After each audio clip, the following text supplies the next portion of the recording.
The official takeoff of the African National Congress's 2019 election campaign and party president Cyril Ramaphosa didn't waste time in outlining the ANC's ambitions. On the backdrop of joblessness and an ailing economy, this is the promise of the oldest liberation movement to the electorate. We want to mobilize more investments into our economy so that both government and business should increase their level of investment in our economy. We have a plan to ensure that investment can improve. We have a plan to raise 1.3 trillion rand in new investments over the next 5 years. Working with all social partners, we will intensify our efforts to restore investor confidence in our country. We will implement reforms in economic sectors that have greatest potential to grow and create jobs. We will take measures to lower the cost of doing business in South Africa and increase productivity and improve competitiveness. There is yet again the promise of aiding small businesses through state procurement and collaboration with the private sector.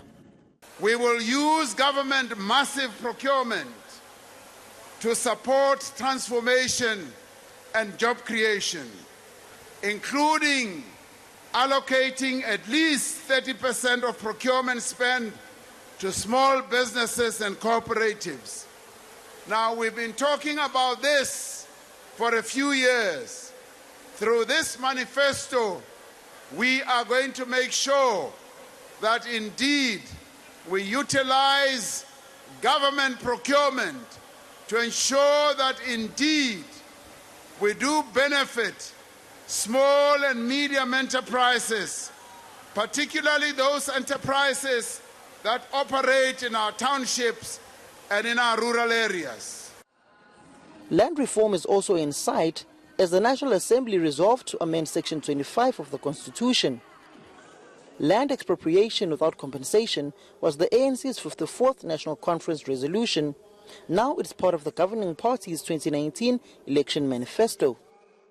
The African National Congress has fought to undo a grave historical injustice and give effect to what the Freedom Charter set out, that land must be shared amongst those who work it.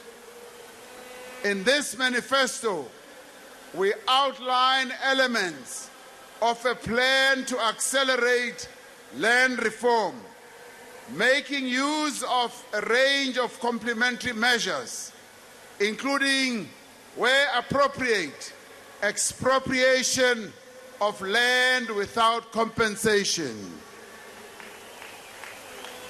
We will continue to promote a range of land ownership forms: public, private, cooperative, family and communal. South Africa's socio-economic inequalities persist as ordinary people battle increasing unemployment, poor service delivery and an ailing health system, among others.